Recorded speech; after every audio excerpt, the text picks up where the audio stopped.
Welcome to another episode of Cal's Corner Radio here on the X Zone Broadcast Network. My name is Kal Korff, and I'm your host, and the executive producer of the show, of course, is the one and only Rob McConnell. Welcome back, and I think this is the third episode we're doing now in not the post-pandemic era, we're still in the pandemic era, whatever that term would be. All right, as you know, the purpose of Cal's Corner is to cover everything from, politics to the paranormal, which is a wide variety of subjects. Tonight, we're going to talk about a couple of different things that are actually not related to each other, but yet, because they're at some point they actually are, because it's reached a point in society where things have become so polarized, and it doesn't really matter what some of these subjects are. And I'm going to give one quick example here, because once again, I went through this exercise with somebody, and I've used this all my life, ever since I understood this basic concept of polarization as a young boy.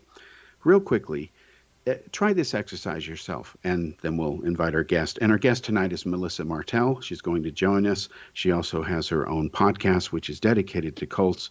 We're going to talk about Antifa, the elections, how it's impacting the United States and Canada. And Melissa is an expert on Antifa. Trust me, she'll let her speak about that. Anyway, let's start this with a simple exercise, which I would encourage everyone to at least try with anybody they think this should be done with. Try it on regardless of what the subject is. It could be something that's really emotional or important to the other party. Here's the exercise you do. Ask the other person, hey, what's your favorite color? They'll say, whatever. Let's say red. You say, okay, you know what my favorite color is? It's blue. Pick whatever color it really is. Be honest. We're not playing games. But what we're going to do is a little conversation, very short and sweet, that illustrates the point and one of the key reasons for this show. So after the other person says red in this example, and you say blue because it really is your favorite color, ask them, hey, are you mad at me because I said blue? They'll say, of course not. Now, if the person is mad at you because you said blue, you should probably leave immediately. You've proven my point. But, okay, then you say, well, do you want to punch me because, I didn't say red? No. Well, do you think I hate Trump because I didn't say red? Republicans like to use red, right? No. Use a couple different examples here, and the person will say, why are you doing that? Who cares what color you like? That's the point, folks. So if I say something against President Trump or anybody else, as long as it's factual, even if it's my opinion and I'm wrong, I'm entitled to make mistakes and be wrong. Does that mean I automatically support Joe Biden? No. I remember the days in my short life when it used to be that way in the normal life, but it's not that way now. Suddenly, if I have to wear a mask because the governor says we must do that, it's, suddenly a freedom of whatever issue. It's ridiculous. No, the issue is the mask and whatever. So we become so polarized over everything. And I remember this happening to me as a young kid. The moment I started solving cases like the Meyer case, all of a sudden I'm whatever, anything but the truth, just trying to figure out what the truth was. And in this election especially, a lot of people are undecided, but yet they're also thinking, well, I might not be happy with either choice. I'd rather have somebody else, but somehow we just can't make that happen or refuse to make it happen. So I'll choose for the lesser of whatever. Polls indicate that 60% of Americans now, that would be a majority for those who don't understand math, just don't want either party. And they say point blank in the latest survey, it was just released a few days ago, that they feel that both parties don't represent them anymore. And they don't live in the world they live in. And it's going to get a lot worse in November because even in the so-called booming states like Nevada, well, Las Vegas now, folks, leads the U.S. in unpaid mortgages or rent. 10% of the people now officially, God knows what it is unofficially there in Vegas, cannot make their payments. And it's going to get worse in November and December. And the election, of course, is early on that. Now we have issues where President Trump gets accused of supporting right-wingers, even though he condemns it. But let's be honest, he hasn't done a consistent job about doing that. And the other side, the Democrats, well, they're hypocrites on the issue because remember when they were saying, no, no, no, we shouldn't shut down Chinese travel because of this virus? That's racism. Nancy Pelosi goes to Chinatown, does her photo op. There's a Hug a Chinese campaign. Yes, folks, there really was in New York by the wonderful guys running the pandemic management there now. It just was one disaster after another. Both sides politicized it. You got hate groups in there now. You got Trump people going to watch the election. Last episode showed evidence in an expose in the Washington Monthly that there's some games going on both sides. You know, this is really bad stuff. And now Facebook has banned QAnon. Well, will Twitter do it? And then will YouTube? And then what happens to Putin? Is he going to lay off his hackers in the GRU? Will China reassign their 50-cent army to go hack something else? You couldn't make all this stuff up. And with that totally winged introduction, I want to segue now to my guest, Melissa Don. She knows a lot about a certain group, which is more than just an idea. It is an entity, but it's not monolithic, but it's dominating the news. It has for years, and it should. They're, to be honest, declared as terrorists. They have been for years, officially and unofficially, and we're talking about Antifa. And with that introduction, I want to introduce to you Melissa Don, and we're going to talk about Antifa, this election, how she has observed not only how they operate, but what is the truth about them, who, what, where, why, when, how. And I'd like to, with Melissa's permission, she doesn't know I'm going to say this, and that's fine. Near the end of the show, I want her to break down for me how she sees the methods they use to do their thing. Because cults and other similar entities, the cause is just a detail, folks, I promise you, are the same. And people need to know these tricks to help protect themselves, their children, and our overall society. So, Melissa, I'm done being long-winded. Let's talk about Antifa. Thanks for having me on the show, Cal. I don't know if I'm a specialist or an expert on Antifa. I just have personal experience with them. And so this idea that they're just an idea or just a concept is kind of humorous to me. Okay, I want to clarify something, and because I don't want anybody using this excuse for what I said. And this is not a reference to you. These are for people who play games, whoever that is. When I say expert, you know, you say, well, the person can't be an expert because they don't have a degree, they didn't write a book, whatever. Yeah, right. Well, from my own personal experience, that's irrelevant. It's what you did, what you lived, what you went through. So for every Antifa expert out there that is a high-paid talking head, God knows somewhere, they don't know anybody who's really involved in it or was romantically involved with anyone from Antifa and so on. So they don't have that personal experience. Mm-hmm. So you do. So that's why I refer to you as that. And I want it to be very clear to anybody listening to this that you have been on the front line. These academics have not been. Right. Well, and I mean, probably about 5 years ago, I wouldn't have even known what Antifa was. I wouldn't have known what an anarcho-communist was, but I got into a relationship with somebody that seemed like just a normal guy from England, and he was involved in some of the similar things that I was looking at. And, I had no idea what kind of mess it was going to be. I couldn't have even guessed. And so it turned out, like, as I lived with him and the more I knew him, because he was very sweet and very nice at first, you start to realize he had addiction problems and mental health issues.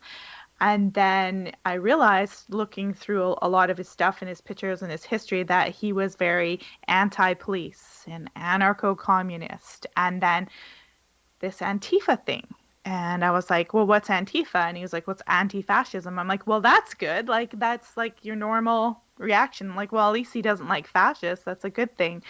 And that's probably how most people see it that's out there, right? Like, most people are like, well, what's wrong with it? And I've had people say that. And I'm just like, there's a couple of things wrong with it. And it's that probably Okay. not just. Melissa, sorry to interrupt. Yeah, no problem.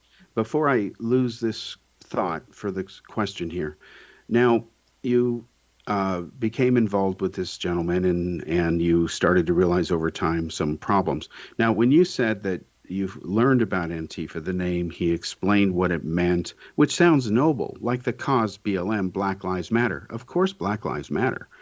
But when you really look at what that means and how certain parties mean it, as the expression goes, the devil's in the detail. Was this something that when you first found out about his leanings with Antifa and so on, before you discovered they weren't quite noble, was it that you knew this right up front, or was some months?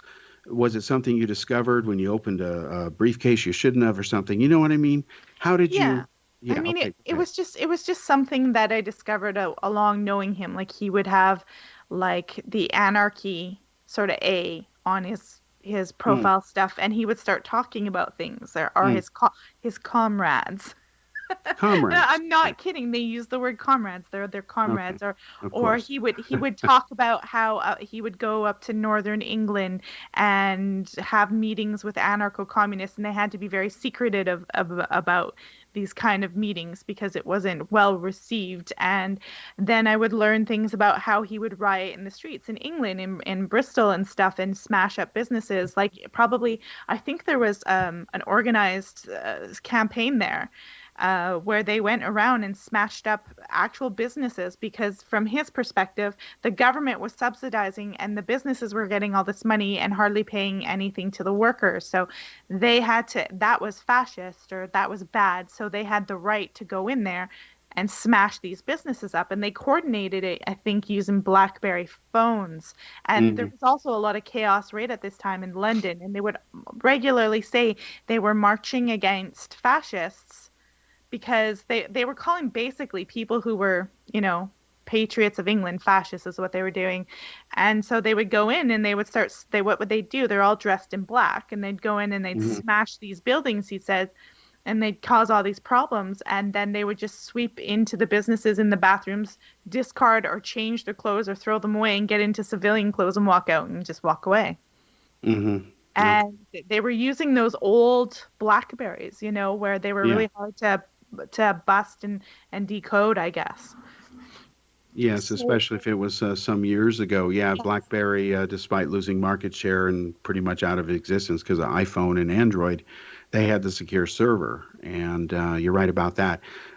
So he would do this in England. I assume, based on the way you described it, you also remember or saw some of these events in the news. If that was the case, was it like, oh my God, that's the guy I know, or that's the guy I'm involved with, or whatever the situation was? I think how it was is the way he explained it was like he was defending the workers, and I was like, oh, okay. Like I was with him, and then when I thought about it, I'm like, but you just smashed up the businesses. What? Like it was like, and I start to learn more about how they thought because he would say things like paradox of tolerance, Melissa, paradox of tolerance, and I'd be like, well, what is that?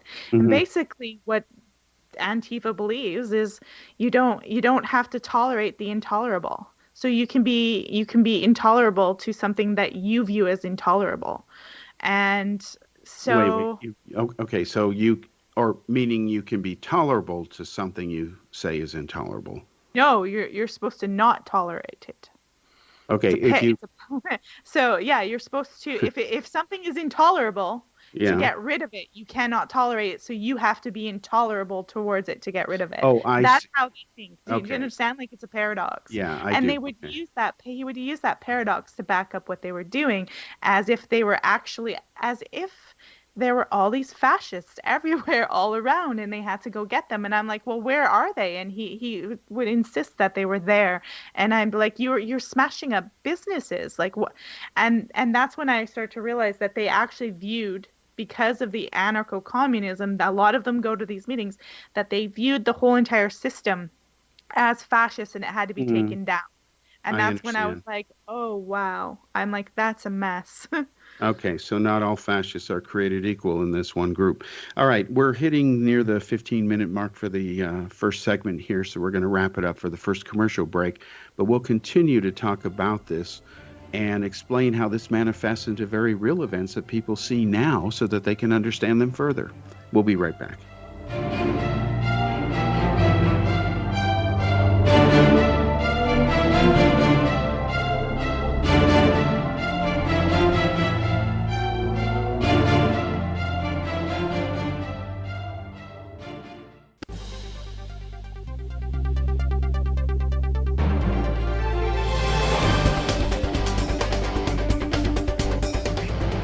Welcome back to the second segment here on Cal's Corner Radio Show on the X Zone Broadcast Network. Once again, my name is Kal Korff, and I'm your host. The executive producer of the show is, of course, Rob McConnell. My special guest this show, and I'm really honored, is Melissa Dawn. She has her own show, of course, called Deprogrammed. Prior to that, she was doing Secret Door podcast. She has firsthand experience with what it's like to interact with and be in contact with people who are associated with different cults, Antifa being one of them, of course. But let's be clear, Antifa is not the same as the Billy Meyer UFO sex cult. That's another show, another topic entirely. Not all cults are created equal. But I want to share one little piece of trivia for your cult-loving fans out there.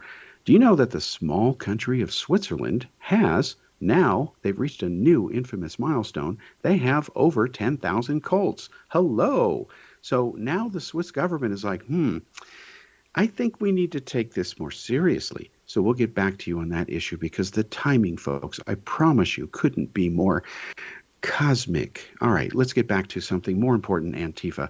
Melissa, welcome back. I'd like to pick it up from where we had talked about this seemingly stupid thing of intolerance and tolerance. So let's say you tried to work this out as a mathematical equation. It would cancel each other out unless I missed my math, and it would be zero. So basically, it seems like it goes from being, I'm not going to stand it, I can't stand it anymore, to I'm just going to use any excuse I want to do what I want, and it's really anarchy hyped as justice, social justice, warrior violence theme. Well, and then where does it end? I mean, if they start being intolerant to you because they view you as intolerant, does that give you permission to be intolerant back? And what do they mean by intolerance? Apparently, they don't have to tolerate you. That means like kill you, burn it down. Like, where does it end? Well, it ends with a lot of people dead, and unless people rise up and stop it, it either burns itself out after causing more chaos needlessly and death and destruction, or it ends up becoming institutionalized and it ends up being some government at some point. There's plenty of tyrannical governments out there. You know, I must say real quickly, in my travels abroad, in the different countries that I was into, as I went around for nearly 20 years, I was shocked. I never felt it was right for groups like the Ku Klux Klan and the American Nazi Party. I don't understand why they have the right or had the right to protest and march, death to Jews or whatever. And they're like, well, that's freedom of speech. Okay, but hatred is not protected free speech. The courts have been very clear about that. That's also true in Canada, I assume, where you're at. So what do you think about the United States being Canadian, and what do you think of Canada itself? And I don't know any of the hate groups in Canada. I don't profess to know. I don't study it. I know there's Antifa everywhere, especially, in the West. What do you think when you have these groups that are allowed to, under the banner of freedom and democracy and all that, to openly espouse hatred? They're protected in that sense. They just got to get a permit to do it. Now contrast that to, say, the Czech Republic, which was occupied at one time, given over to Adolf Hitler in exchange for peace in our time. We saw how that worked out. In there, you can't display the swastika. If you do, or any symbol of hatred, and they have a list, swastikas on there, you can go to jail. If you deny the Holocaust, it's 3 years in prison. That's an EU law. And David Irving, who ironically unmasked the Hitler diaries, proved they were hoaxes, ended up spending time in prison because he ends up denying the Holocaust. You couldn't make that up if you were Hollywood. Yet in Prague, every year on the anniversary of Kristallnacht, of all things, the destruction of Jewish property and the mass arrests and sending them to Dachau, the first concentration camp, they march. I have been in the old Jewish quarter helping volunteer protect some of those neighborhoods for a couple years in a row. And I thought it was pathetic that we had to do that. And I'm looking at real neo-Nazis here, mostly are skinheads. In their instead it's a German national movement. They don't use the word Nazi. They don't have the swastika, but it is the same dang party. They would exterminate all the Untermenschen, the Jews if they could, the Slavs, all the stuff Hitler wanted because he is their god, so to speak. But they're really atheists. They don't believe in a divine anything. So compare that to what you see in the West. And what do you think is the answer or how it should be handled? Or do you think the way that we handle it in the West and glorify them in liberal media is the right thing to do? Well, I think they're focusing too much on the symbol and the what they think it's going to look like instead of focusing on the actions and the words. So if someone is doing actions and words that are saying violence against a group of other people, then you need to act on it. Outlawing symbols is ridiculous because all that I have to do is just create a different symbol, right? And get a charge behind that. The symbol itself isn't the problem. It's the actions and the beliefs and the ideology, and the actual intention of violence. That's the problem. In Canada here, I mean, hate speech, the term hate speech is so vaguely defined. I mean, it's considered hate speech if you accidentally misgender somebody now. So Misgen. that's, Wait. yeah, yeah, Misgender. Is that the term in Canada? Because I yes, haven't heard it as an American yet. yeah. Here, yeah. Okay. Just Yes, wondering. yeah. So like if I call you he and you actually think you're a Z, you could go to the board of whatever and file a complaint on me if you want, and it would go through a kangaroo court, and you could say that's hate speech because it offended whatever. And that's a possibility. I mean, whether or not it's successful, I don't know. Mm, It's been mm, tried, but it's a possibility. mm. Now in the United States, I mean, I'm not American, so I'm not going to tell America what to do, but if somebody is actually saying something and doing something are two different things. So it's like, where do you draw the line? You don't want to get stuck on symbols, and that's just too rigid and narrow because that's never, I mean, it's like I mean, they tried to put restrictions against Germany and don't have guns, and they did a lot of stuff after World War One, and it didn't stop anything. It didn't stop them from rising up again. So I think they're going about it the wrong way by looking at it in terms of hate speech. Obviously, you shouldn't be able to build up violence and aggression against people, but how do you prove that? I mean, they have to actually say it and threaten it. It's a hard line to define. I agree. It's hard, but let me just elaborate on something. I should have mentioned this little caveat here. When I was in Prague, I love the fact that the swastika was banned. Hmm. So as I'm wandering around looking through history, because I love history, and World War II is one of my favorite time eras, and I'm looking at stuff that's still beautifully, perfectly preserved and all that. I'm finding swastikas openly displayed in antique shops. So I asked the owners, I said, how can you do it? And all my friends are telling me you can't do this. They said because we sell historical stuff. If you're, wearing, it for a fashion thing, no. And then, ironically, when I lived in India, and of course being Jewish, on the neighboring balcony to me to the left, I took photos of it because it was like, what are the odds? There's a swastika to the left of me, which was actually facing the way the Nazis did it instead of the opposite way the Hindus did it, because it's not a Nazi symbol. It's quite an old symbol. It's actually meant to be good luck and all that. But I thought it Hmm. was ironic that here I am, a Jew, living next to a Hindu swastika that's flipped around like a Nazi, not because the neighbor's a Nazi, but he thought it looked better the other way. He just didn't put the four dots on there, you know.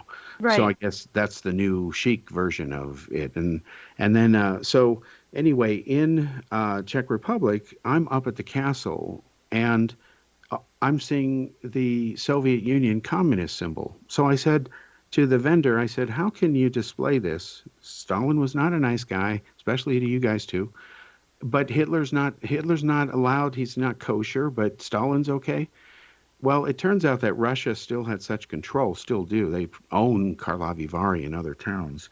Signs are in Russian there too. That they won't go there. And so their definition is squirrely because the Soviet Union symbol and communist symbol is not considered hatred there. There's actually members of parliament who are members duly elected by the people, voters, who are members of the Communist Party. And their symbol is a white dove flying for peace with cherries, two cherries hanging out of its mouth, left and right of the beak. And it's like, talk about a Trojan horse, you know. And so many young people support the Communist Party because in that country, they vote for them if they don't like the other two parties, which are like the Democrats and the Republicans, in the West. So they vote for the communists. And I keep telling them, one day you're going to get your wish and you are in trouble at that point. But that's the way it's heading. Look at urban in Prague, Hungary. He's a mini tyrant there, but he keeps getting reelected. So in the West, you say, well, what drives it? Well, I would argue that if somebody's marching against a race like black people or Jews, they're members of the Klan, they got their hoods on. The Klan is not about brotherly love. Its very Mm-mm. existence is racist and hate fueled. So why should they be allowed to even say anything when hatred itself is by law not protected free speech? That's my understanding of it. I don't understand how both can you can I don't understand how both can be okay. Well, in that context, I don't think it's okay. Like if they're marching against another group, I mean, that would be considered like an intention of violence, in my opinion. I mean, the thing is like, how do you stop people? How do you stop people from hating another group, right? Like it's like that has to be explored because why do they hate that other group in the first place? It's pretty deep psychology, and like with Antifa, why are these people marching up against their own culture that they feel like it's a horrible place, but yet it supported them and they live in this culture. They actually live a pretty comfortable life, most of them. It's like it's a deep psychology, and I'm sure it's different for every individual that's in Antifa. Like my ex-partner, he Hmm. was just probably a lot of these young people that just got this empty void in them, and they just hop from cult to cult, from place to Hmm. place, looking for a place to belong and take charge of the world because they're not very successful. My guess is that's probably part of the reasons why you can get people to join these hate groups, is they feel like they're empowered suddenly, and this big gap in their lives where they didn't have love or they were abused, they're just filling it up. And that's my guess, is this gives them a place to belong and a sense of power. Well, because of in your part of Western Canada, how would you describe, if there's a way to describe it, Antifa overall, for lack of a better term, in your neck of the woods? Or, I mean, you live in an area that has no apes, but Bigfoot's protected, I think, or something like that. How would you describe Antifa in your area? I've never seen Antifa in my Okay. area functioning. I know it's down in Portland. Okay. I know it's down in Seattle and a lot of places on the West Coast below me, but I've never actually seen an Antifa organization on where I actually live. I only became aware of it because I was with this person from England. And so I Mm-hmm. realized that it was functioning in England, well at the beginning of, the 21st century. So, and I knew that Germany also had an issue with Antifa too, like doing different riots and stuff against Nazis or supposed Nazis. And so they're not new. I just think that there's some kind of something new happening now where they see fascism where it isn't.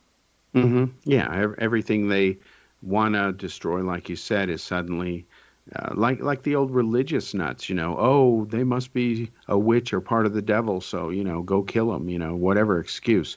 Reminds me of the Crusaders when they would massacre Jews just living in Jerusalem when they finally breached the walls. That was not very Jesus-like of them. And of course, the real religion tenets is they would never condone that, but you could never tell the Pope that sent the army to massacre everybody. So it's really bad. As you know, for example, Facebook has now made a decision to ban QAnon, and they have started to release some statistics on how that is immediately impacted. Of course, the numbers are far greater because who knows how many friends of friends of friends each of these groups have. And with privacy settings, you can't always see what those numbers are. But it's a huge development that the biggest online social media platform is now saying to QAnon, you're no longer going to use us as a tool, at least now. Who knows? Now there's the issue of will Twitter follow and then YouTube? And at that point, that would be a huge choke off. So we'll discuss that when we get back after the break. And then I'd like to, pursue the other part about methods that you see that they use. We'll be right back.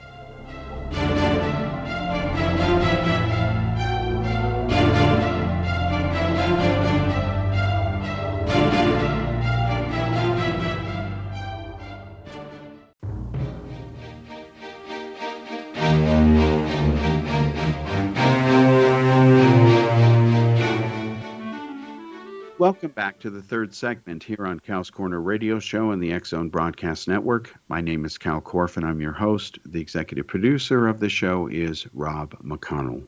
Now, our guest tonight is Melissa Dawn, and we're talking about Antifa and some of the nonsense or chaos that's going on in today's world. And no, I'm not talking about the pandemic. I'm talking about people just being, I don't know of a single adjective, because not all people are this way, thank God. But just this idea that a police officer does something wrong or illegal on somebody, regardless of who they are, and that means suddenly, because you're angry that they did that and what they did was wrong, you can now go pick on somebody and harm them or burn their house down or loot their store because the Air Jordans are vital to peace and stability in this world, and so on. And then, of course, you can burn and loot things and take over neighborhoods, and it's all good because, right to free speech and protest, okay? Well, I'm not the oldest guy on the planet, of course, but I do remember growing up in the 60s and 70s and in my short life, the chaos that I saw and the flower power, hippie movement, burning of Watts and all that. Growing up into a world where Kennedy had been assassinated and how that impacted my life, blah, blah, blah.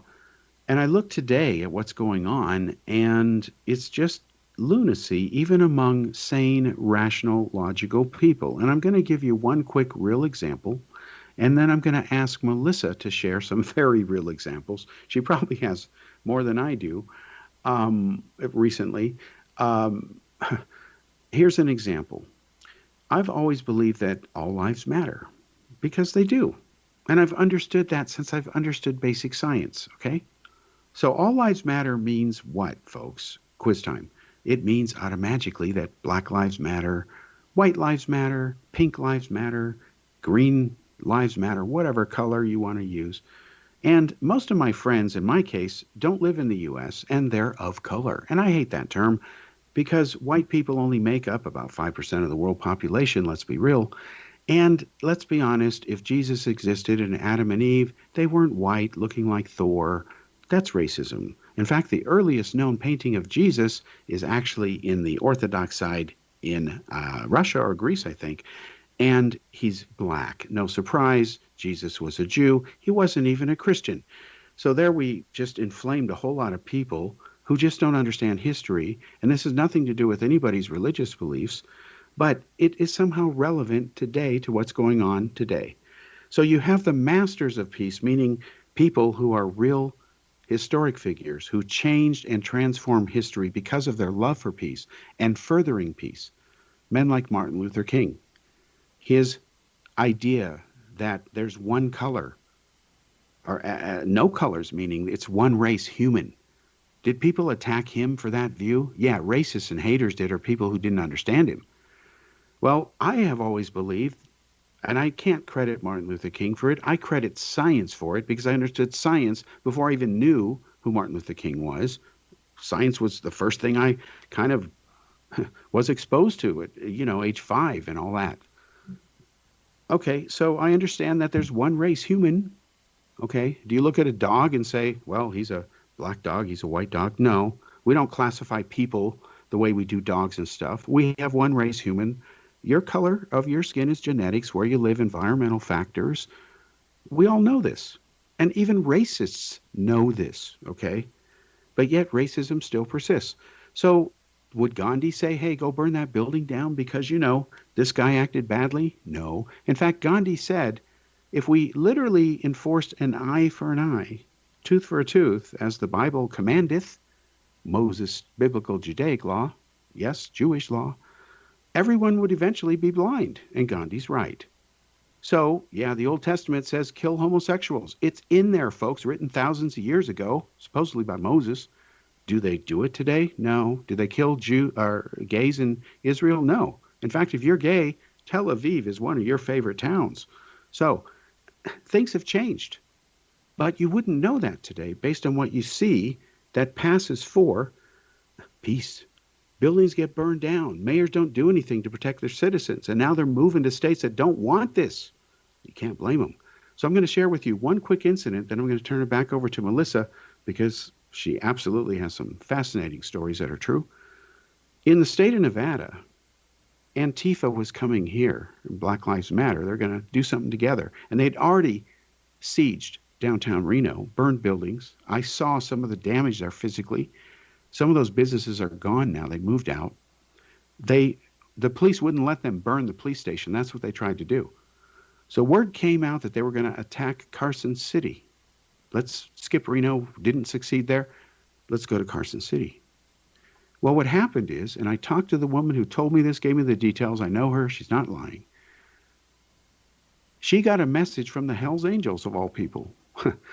And I'm not a fan of the Hells Angels, but you know what these Hells Angels did? They got on their bikes, and what they did is they just went ahead and rode into Carson. She joined them, and they stood there, and they faced down these haters who were there in the interest of peace to possibly kill people, but at least burn and destroy buildings. It doesn't work that way, folks. And they realized that they couldn't take on the Hells Angels, who said, get out of here because you ain't going to do it here. Go somewhere else. Nobody fired a shot. They left. These Hells Angels were armed, open carry, legal here in Nevada. If you have no crime, you can just buy a gun, get your background check while you wait. Depends on where you get it. Walk out and hallelujah. That's the way it is here. Well, they got a taste of that. And I support that. That was America. That was people saying, you're not going to use crime to further peace because you can't do that. It doesn't matter what the subject is. Einstein said that the only reason evil exists in this world, and he's right. This is Einstein. He said it's because good doesn't do its job often enough. And that's true. So with that little diatribe aside, turn it back over to Melissa. Melissa, I want to share, if you don't mind, please share with the listeners here some stories you have, very real stories of trying to get people to not believe in some of this stuff or think that, you know, the earth is flat or whatever analogy you want to use that leads to things like Antifa and the hatred and the racism and so on.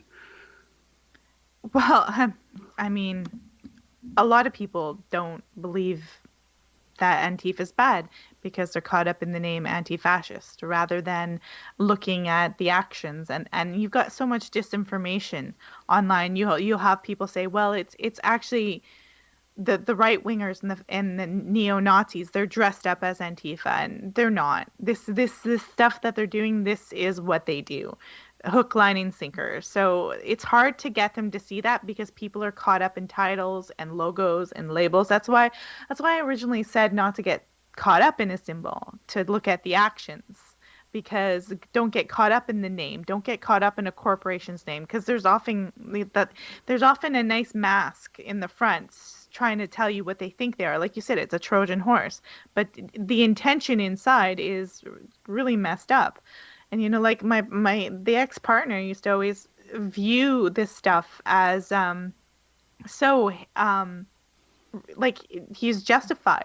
And I suppose he thought he was good, like you just said, like he thought he was good and doing good work. But I think there's a hysteria. Like they have a hysteria. And I've experienced, just when I'm trying to talk about it or posting stuff on Facebook, people actually calling me a fascist now. I get that a lot. Why are you a fascist? Just so I wouldn't want to confuse you with someone who's not a fascist. So why are you a fascist? Because I'm calling out Antifa and saying I'm actually comparing them to the brown shirts. I'm actually comparing them to the actions of early fascism, like whether it's Mussolini or Hitler. I'm saying, hey, look, they're actually going around and targeting people.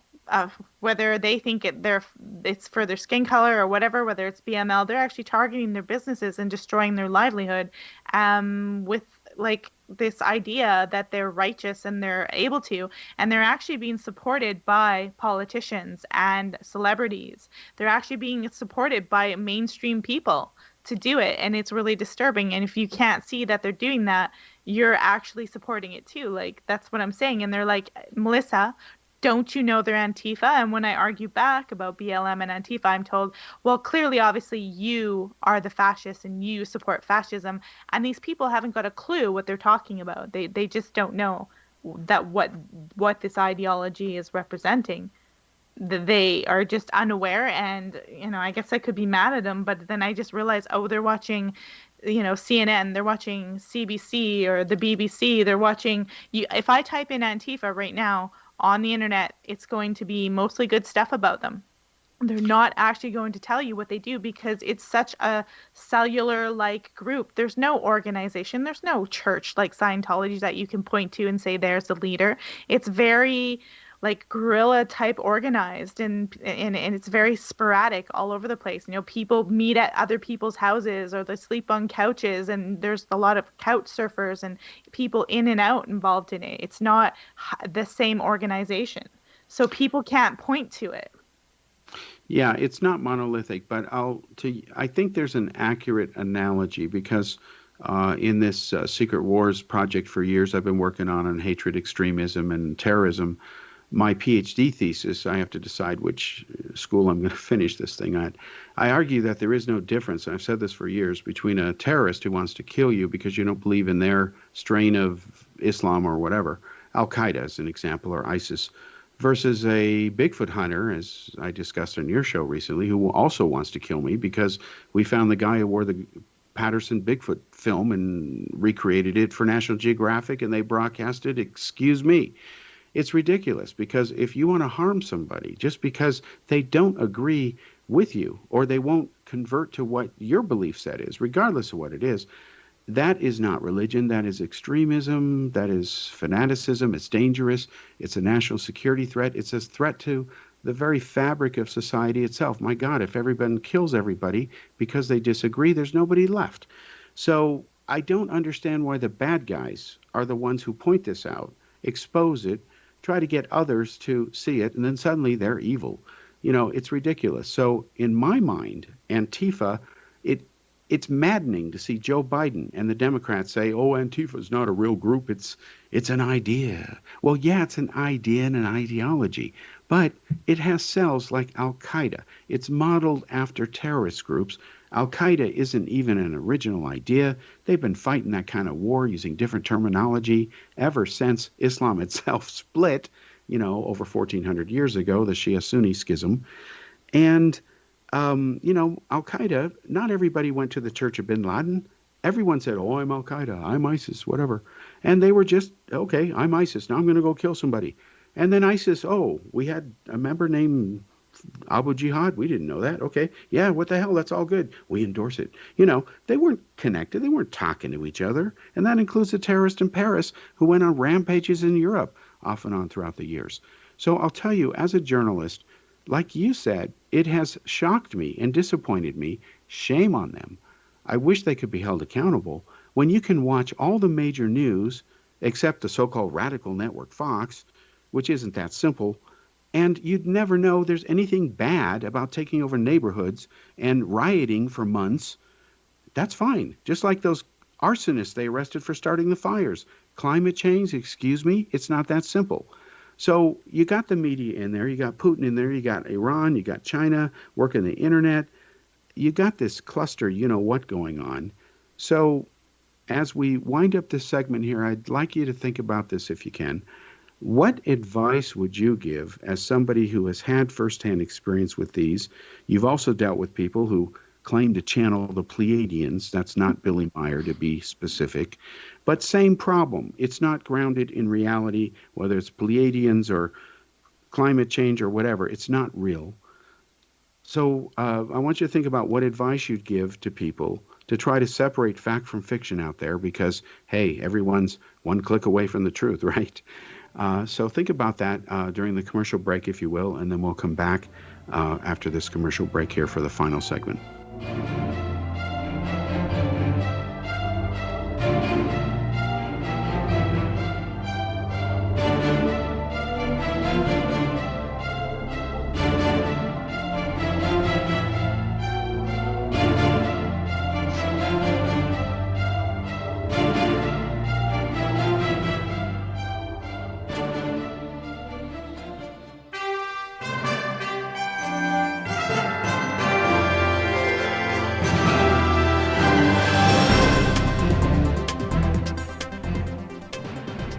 Welcome back to the fourth and final segment here on Cal's Corner Radio on the X Zone Broadcast Network. Once again, my name is Kal Korff. I'm your host, of course, and Rob McConnell is the executive producer.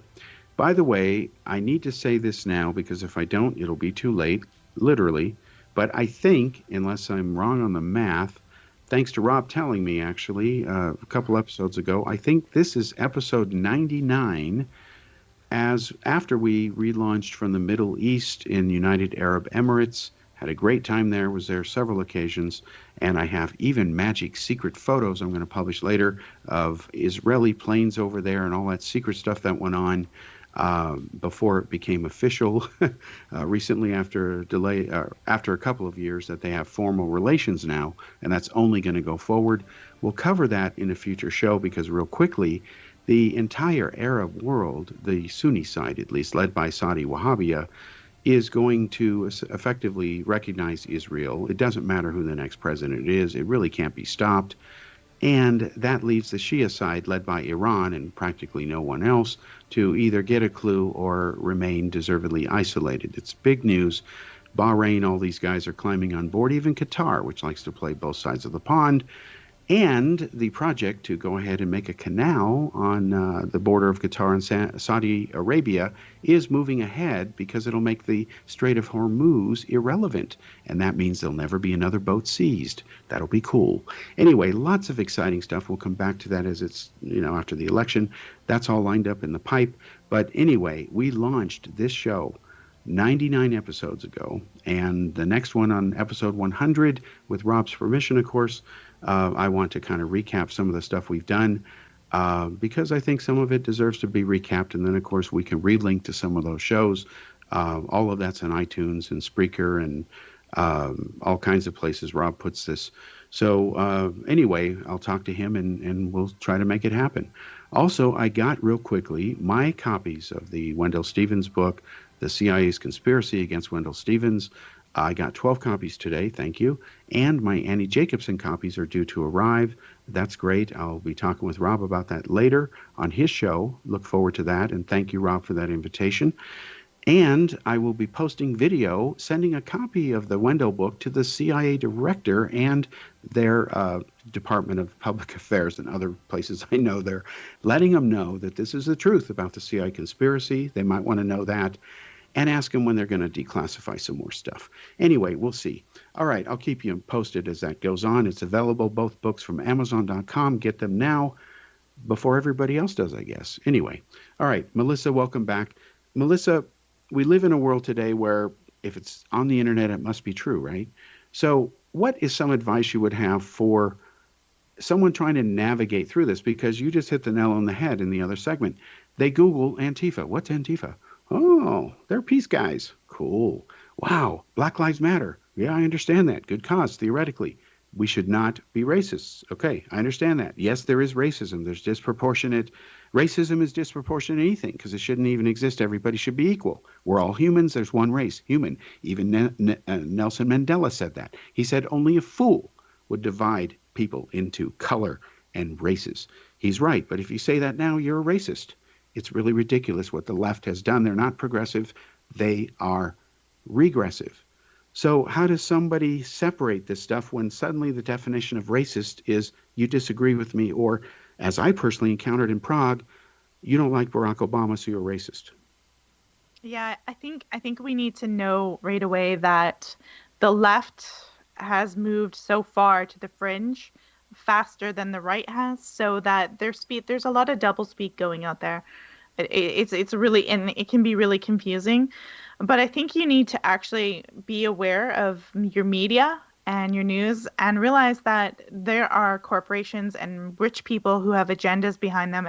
And when you're watching TV, I think people need, or anything, people need to be aware that someone's got a camera and they're pointing it somewhere where they want you to see, and they're telling a story that they want you to believe is true.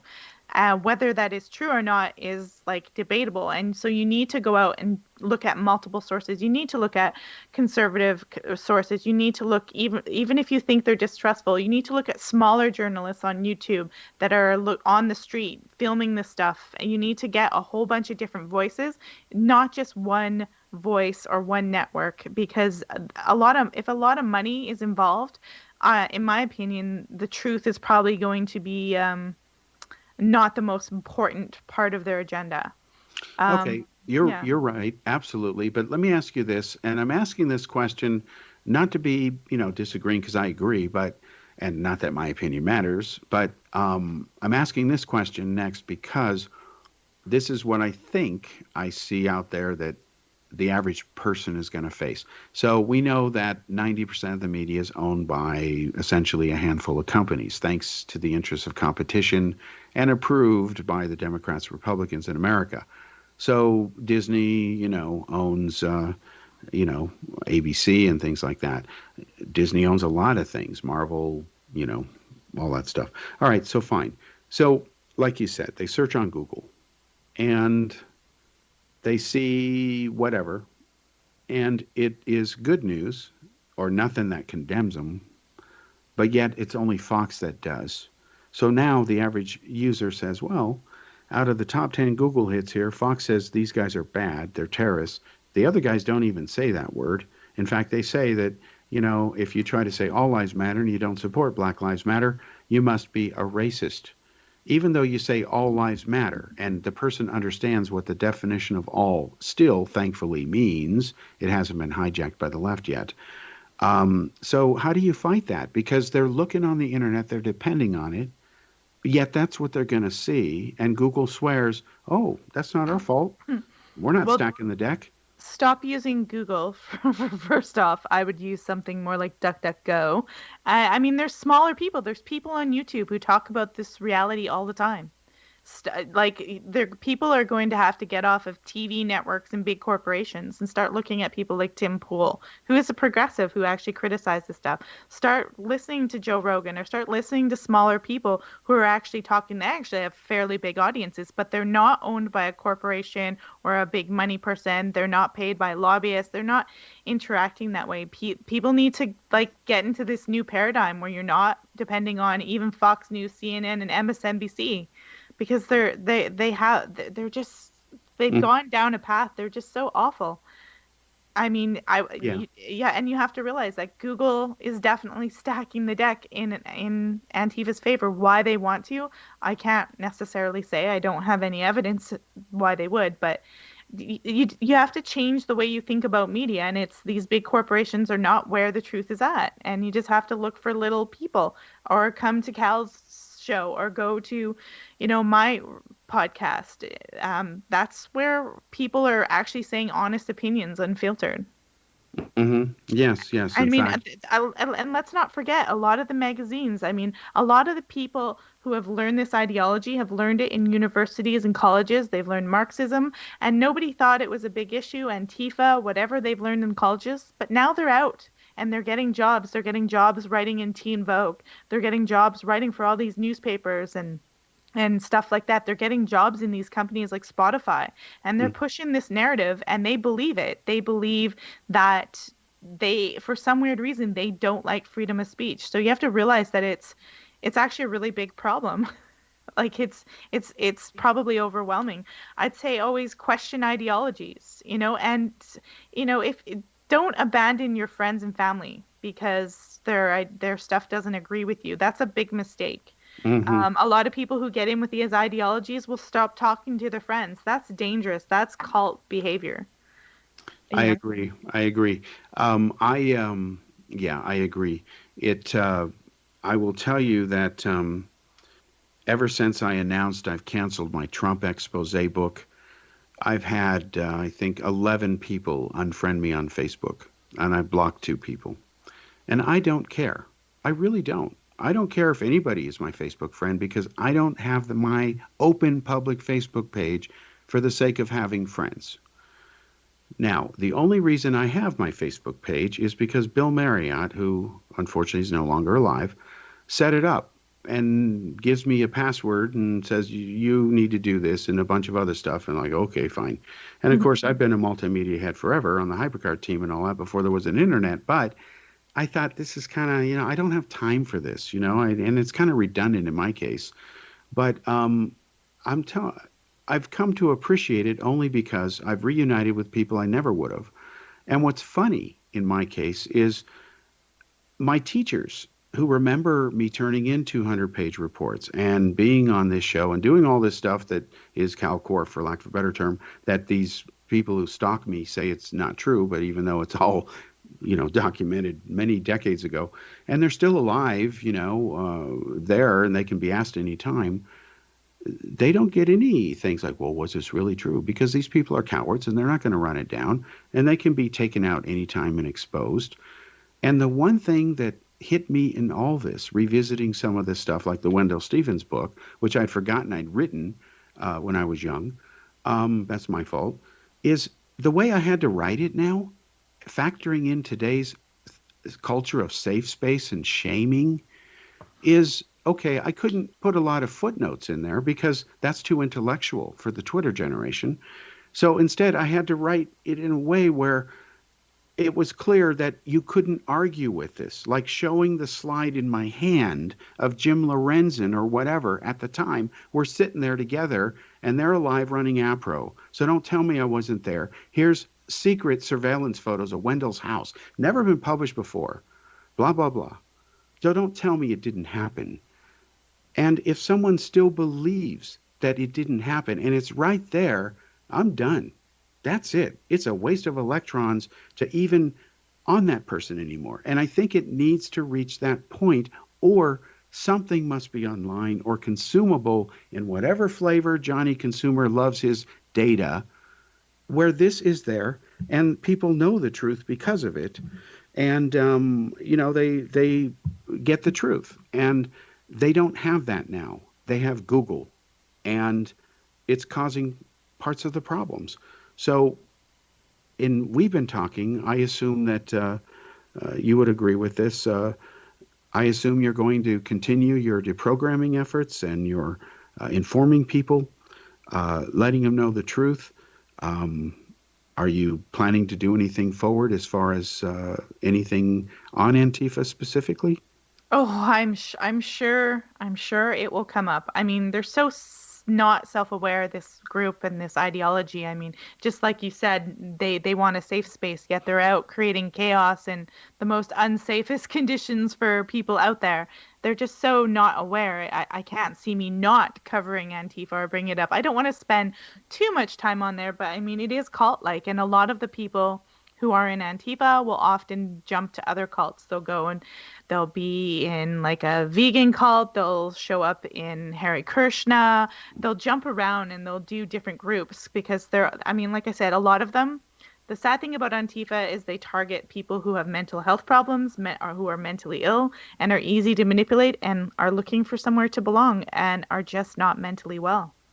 Okay, I was not aware of that. I'm happy they've been declared terrorist organizations. Same with the Ku Klux Klan and all that. About time. But it's going to get worse before it gets better. Real quickly, we're got about another minute roughly. What do you think when rioters get out of control and they're allowed to just be out of control for months or weeks, and the mayors let them do it? No, it's inappropriate. There has to be a consequence, and they have to know that if they're going to do this, they're going to spend 10 years in prison or something like that. If there's no consequence, it's like a child. If there's no consequence, they'll just keep pushing the ante, and that's the problem with progressivism. It never ends until there's no rules at all, and it's So chaos. it's really anarchy in a Trojan horse thing. Yeah.